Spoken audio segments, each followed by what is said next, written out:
ವೀಕ್ಷಕರೇ, ನಮ್ಮ ಚಳ್ಳಕೆರೆ ಟಿವಿಗೆ ಸ್ವಾಗತ. ಇಂದಿನ ಪ್ರಮುಖ ಸುದ್ದಿ.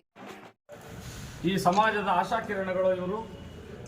ಈ ಸಂದರ್ಭದಲ್ಲಿ ಚಳ್ಳಕೆರೆಗೆ ಬಂದಿದ್ದು ಈ ಒಳ ಮೀಸಲಾತಿ ವಿಷಯ, ಈ ಚಳ್ಳಕೆರೆಯ ಸಮಸ್ತ ದಲಿತರಿಗೆ ಇವರೊಟ್ಟಿಗೆ ಮಾತಾಡುವಂಥ ಒಂದು ಸೌಭಾಗ್ಯ ಇವತ್ತು ದುಃಖಕರ ಸಂಗತಿ ಒಳಗಡೆ ನಮಗೂ ಕೂಡ ದಲಿತರಿಗೆ ಒಂದು ಸಂದರ್ಭ ಇವತ್ತು ಒದಗಿದೆ.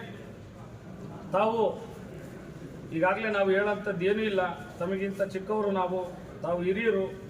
ಈಗಾಗಲೇ ರಾಜ್ಯದ ಉದ್ದಗಲಕ್ಕೂ ಎಲ್ಲ ಜಿಲ್ಲಾ ಕೇಂದ್ರಗಳಲ್ಲೂ ಮತ್ತು ರಾಜ್ಯ ಮಟ್ಟದಲ್ಲೂ ಕೂಡ ತಮ್ಮ ಗಮನಕ್ಕೆ ಸೆಳೆದಿರತಕ್ಕಂಥ ವಿಷಯ, ಒಳ ಮೀಸಲಾತಿ ಕೂಡಲೇ ಜಾರಿ ಮಾಡಬೇಕು.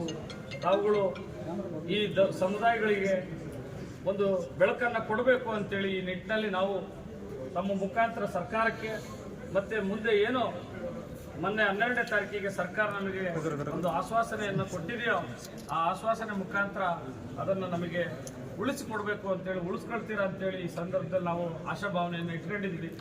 ತಾವುಗಳು ದಯಮಾಡಿ ಈ ಸಮುದಾಯಗಳನ್ನು ಅರ್ತಿರ್ತಕ್ಕಂಥವ್ರು, ಈ ಸಮುದಾಯಗಳನ್ನು ಹತ್ತಿರದಿಂದ ನೋಡಿರೋಂಥವ್ರು, ನೀವುಗಳೇ ಈ ಸಮುದಾಯ ರಾಜ್ಯದೊಳಗಡೆ ಈ ಸಮುದಾಯಕ್ಕೆ ಎಲ್ಲ ಇವುಗಳನ್ನು ಕೊಟ್ಟಿರೋಂಥವ್ರು, ತಾವು 27ನೇ ತಾರೀಕಿಗೆ ಈ ಜನಾಂಗಕ್ಕೆ ನ್ಯಾಯ ಕೊಡಿಸೋದ್ರ ಮುಖಾಂತರ ಮತ್ತೊಮ್ಮೆ ಈ ಸಮಾಜವನ್ನು ತಮ್ಮ ತೆಕ್ಕೆಗೆ ಇಟ್ಕೊಳ್ತೀರ ಅಂತೇಳಿ ಆಶಾಭಾವನೆಯಿಂದ ಈ ಮನವಿಯನ್ನು ನಮಗೆ ಸಲ್ಲಿಸ್ತಾ ಇದ್ದೀವಿ.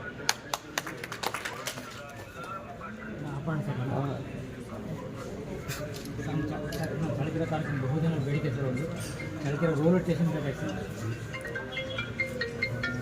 ಈಗೇನು ಚಳ್ಳಕೆರೆಯಲ್ಲಿ ಶ್ರೀಮಂತರುಗಳು ಈ ಒಂದು ಮನವಿಯನ್ನು ಕೊಟ್ಟಿದ್ದಾರೆ. ಒಳ ಮೀಸಲಾತಿಯನ್ನು ಕೊಡಬೇಕು ಅಂತೇಳಿ ಹೋರಾಟ ನಡೆಯುತ್ತದೆ.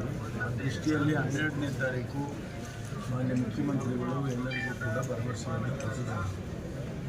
ಅದಕ್ಕಾಗಿ 27ನೇ ತಾರೀಕು ಒಂದು ಸ್ಪೆಷಲ್ ಕ್ಯಾಬಿನೆಟನ್ನು ಕರೆದು ವಿಶೇಷವಾದಂಥ ಸಂಪುಟವನ್ನು ರಿಕ್ವೆಸ್ಟ್ ಕರೆದು 27ನೇ ತಾರೀಕು ಚರ್ಚೆ ಮಾಡಿ ಅಂತಿಮವಾಗಿ ತೀರ್ಮಾನ ತಗೊಳ್ತೀವಿ ಅಂತಕ್ಕಂಥ ಮಾತನ್ನು ಹೇಳಿದ್ದಾರೆ.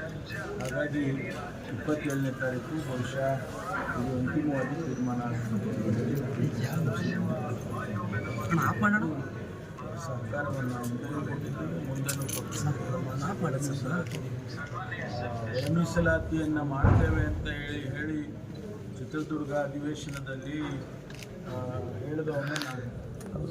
ಆನಂತರ ನಮ್ಮ ಚುನಾವಣೆಗೆ ಮುಂಚೆ ಪ್ರಣಾಳಿಕೆಯ ಅಧ್ಯಕ್ಷನಾಗಿ ಆ ಪ್ರಣಾಳಿಕೆಯಲ್ಲಿ ಒಳ ಮೀಸಲಾತಿಯನ್ನು ಮಾಡುತ್ತೆ ಮುಂದೆ ನಾವು ಅಧಿಕಾರಕ್ಕೆ ಬಂದಾಗ ಅಂತ ಹೇಳಿದವನು ನಾನು. ಹಾಗಾಗಿ ಅಂತಿಮವಾಗಿ ಒಂದು ತೀರ್ಮಾನವನ್ನು ತಗೊಳ್ತೀವಿ.